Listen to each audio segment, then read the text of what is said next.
As ervas e o cristianismo, parte 1. As pessoas usam ervas há milhares de anos por seus benefícios culinários e medicinais. Hoje eu quero falar sobre algumas das ervas mais populares da Bíblia e para o que elas eram tradicionalmente usadas, bem como ainda são usadas até hoje.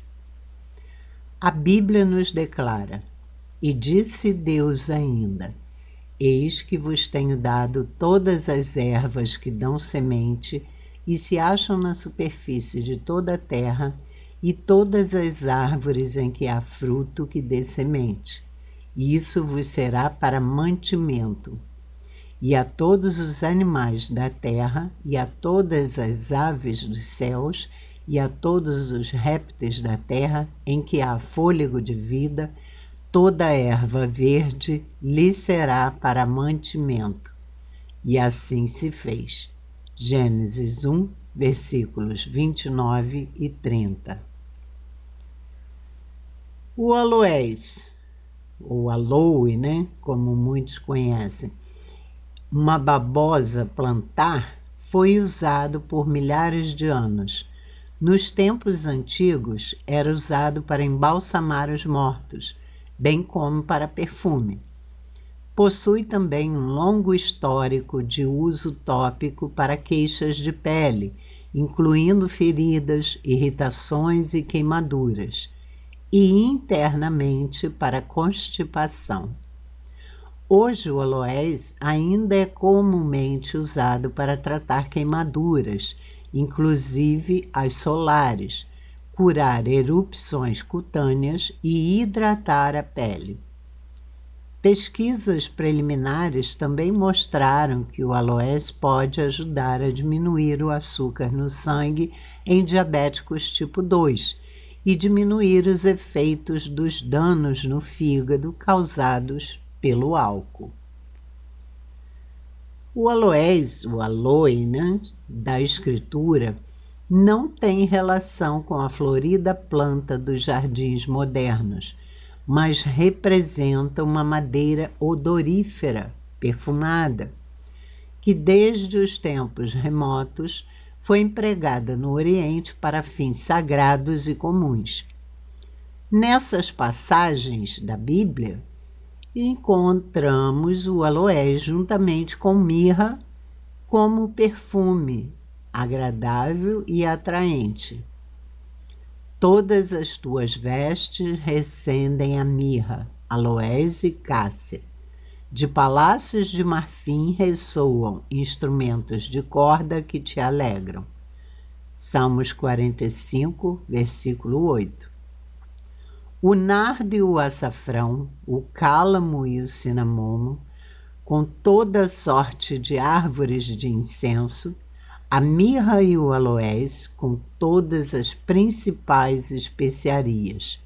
Livro de Cantares, capítulo 4, versículo 14.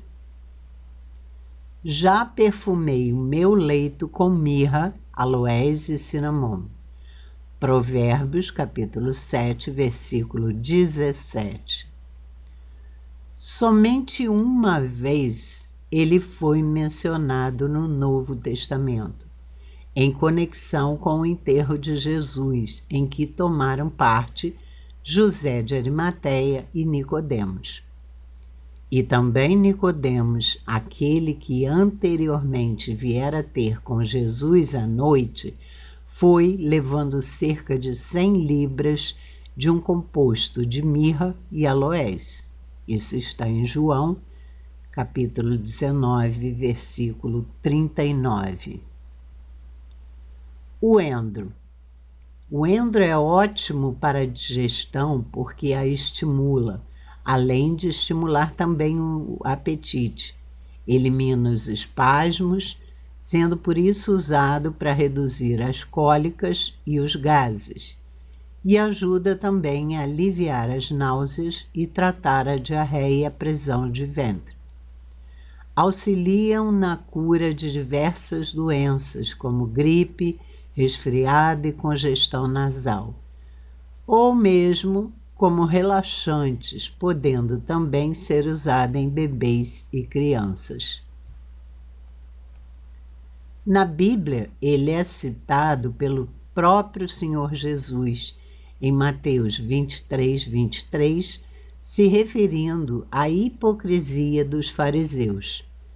Ai de vós, escribas e fariseus hipócritas, porque dais o dízimo da hortelã, do endro e do cominho, e tendes negligenciado os preceitos mais importantes da lei, a justiça, a misericórdia e a fé. Devíeis, porém, fazer estas coisas sem omitir aquelas. O bálsamo. O bálsamo é uma planta suculenta muito conhecida por suas propriedades medicinais e por seu uso como planta ornamental, e se desenvolve bem em solos arenosos que recebem sol pleno ou meia sombra. O bálsamo tem sido tradicionalmente utilizado para tratamento de doenças, tratando dores e inflamações, como potencial antidiabético, tratando distúrbios gástricos e inflamatórios e ajudando a aliviar as dores gástricas.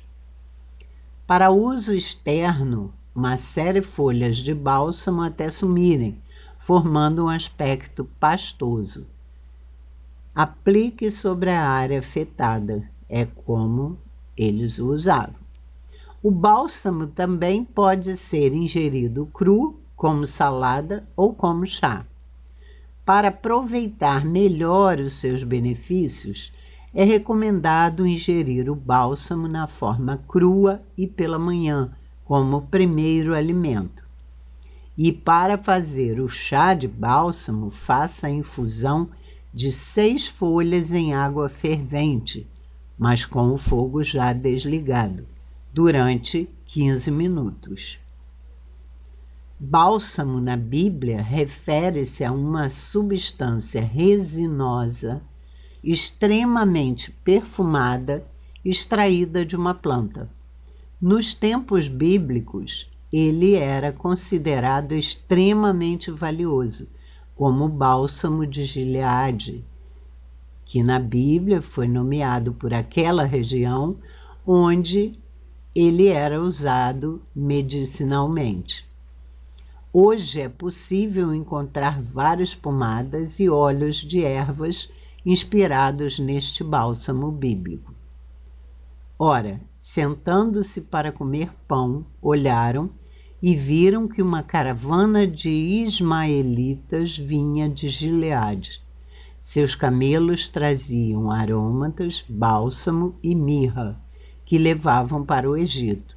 Isso está em Gênesis, capítulo 37, versículo 25. Cássia. O óleo de cássia foi popularmente usado como óleo de unção durante os tempos bíblicos. Cássia tem propriedades aromáticas bastante semelhantes à canela. Hoje, a cássia é usada em cuidados, coloração e condicionamento naturais dos cabelos. As folhas são realmente colhidas, secas e moídas em um pó que é usado para o cabelo. A cássia é citada na Bíblia no livro de Ezequiel 27, versículo 19. Também Dan e Javã de Uzal, pelas tuas mercadorias, davam em troca ferro trabalhado, cássia e cálamo, que assim entravam no teu comércio. Canela. A canela é um condimento aromático utilizado em diversas receitas, pois proporciona um sabor mais adocicado para as comidas, além de também poder ser consumido em forma de chá. Ela ajuda a controlar a diabetes, melhora transtornos digestivos como gases, problemas espasmódicos e a diarreia, devido ao seu efeito antibacteriano, antiespasmódico e anti-inflamatório. Combate as infecções das vias respiratórias, diminui a fadiga e combate o estresse. Combate o colesterol, ajuda na digestão, principalmente quando misturada ao mel, diminui o apetite, reduzindo o acúmulo de gordura, melhora a circulação sanguínea e também ajuda a diminuir a pressão arterial. E para obter todos os benefícios da canela para a saúde, basta consumir uma colher de chá por dia. A canela, uma vez considerada mais preciosa que o ouro, tem alguns benefícios medicinais surpreendentes. A casca de onde vem o óleo era tradicionalmente coletada para ungir óleo e também para perfume. Na Bíblia, ela é citada em Êxodo, capítulo 30, versículo 23. Tu, pois, toma das mais excelentes especiarias, de mirra fluída 500 ciclos, de cinamomo, ou canela odoroso, a metade, a saber, 250 ciclos, e de cálamo aromático, 250 ciclos, e de cássia, 500 ciclos. Era o cinamomo, que era a canela. Cominho. Com sabor intenso, tempero usado desde a Idade Antiga, dá toque diferente aos pratos. Muitos não acham fácil usar o cominho na cozinha. Essa percepção vem do fato de a especiaria ter um sabor muito intenso e quente, entre o doce e o picante. O cominho contém minerais como potássio, sódio, cálcio, fósforo, ferro, que desempenham um importante papel na maior parte das funções vitais do corpo. Vitamina B2, que no organismo favorece o metabolismo das gorduras, açúcares e proteínas, vitamina B3 e vitaminas A e C. O cominho em pó pode ser usado como tempero de sopas, caldos, carnes e pratos com frango. Já as folhas ou suas sementes podem ser usadas para fazer o chá. Hoje, a pesquisa mostrou que sementes de cominho contêm uma substância chamada cuminaldeído, que pode ser útil no combate ao diabetes. E o cominho preto contém um fitoquímico anticâncer conhecido como timoquinona, que pode ser considerada como uma droga futura no tratamento do câncer. Os antigos israelitas pegaram sementes de cominho, secaram e usaram para dar sabor à comida. Além da passagem que Jesus fala aos fariseus, o cominho também é citado na Bíblia em Isaías, capítulo 28, versículo 25. Porventura, quando já tem nivelada a superfície, não lhe espalha o endro, não semeia o cominho, não lança nela o trigo em leiras ou cevada no devido lugar, ou a espelta na margem? Alho. O alho tem sido usado como alimento e remédio em muitas culturas há milhares de anos, desde quando as pirâmides egípcias foram construídas. Hoje, o alho é usado para impulsionar o sistema imunológico e ajudar a prevenir doenças cardíacas. Também é conhecido por ter efeitos úteis sobre a hipertensão e colesterol alto. Consumir alho regularmente pode ajudar a proteger contra a formação de câncer no corpo. O alho tem o orgulho de ser um dos poucos alimentos citados na Bíblia, mais precisamente quando os hebreus, cansados de comer maná, reclamaram a Moisés da saudade que tinham do vegetal. Dizem que antes de cantar as suas odes, o imperador Nero comia generosas porções de alho cru por acreditar que isso melhorava as suas cordas vocais.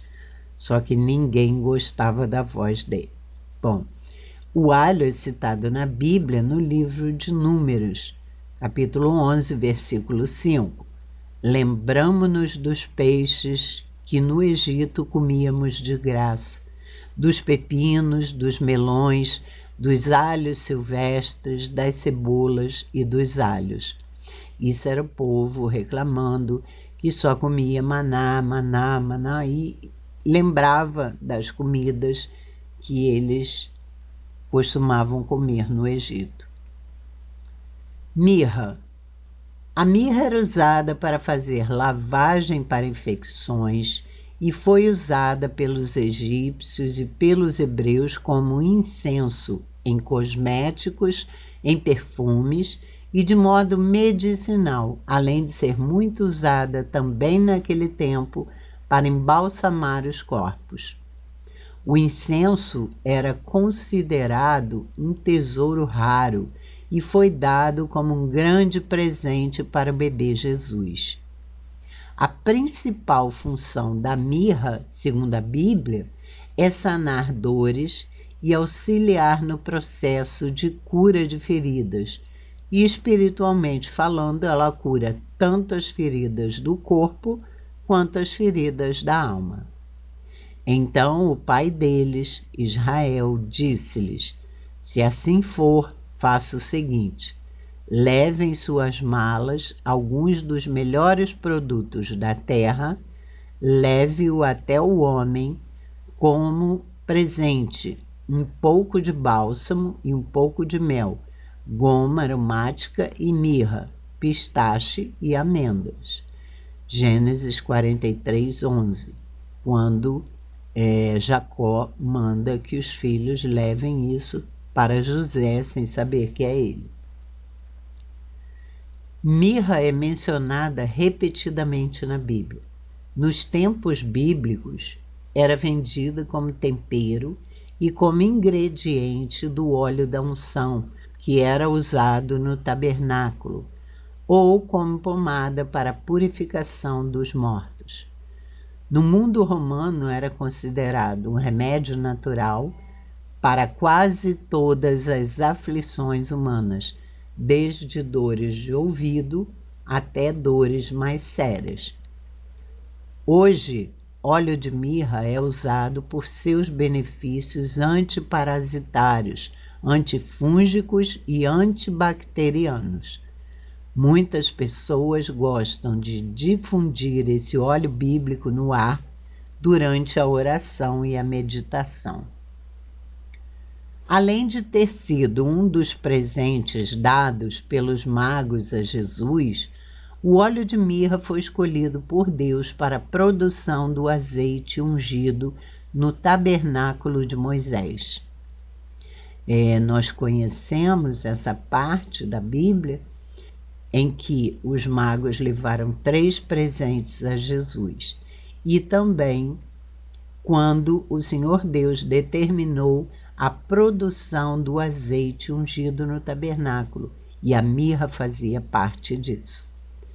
Também a Esther, no livro de Esther, e as outras candidatas a casar com o rei Assuero, diz a Bíblia no livro de Esther, capítulo 2, versículo 12, receberam tratamento com óleo de mirra e bálsamos por 12 meses, levada à presença de Assuero no 10º mês, o mês de Tebé, foi escolhida como a mais bela, ocupando o lugar deixado vago pela insubmissa Vaste.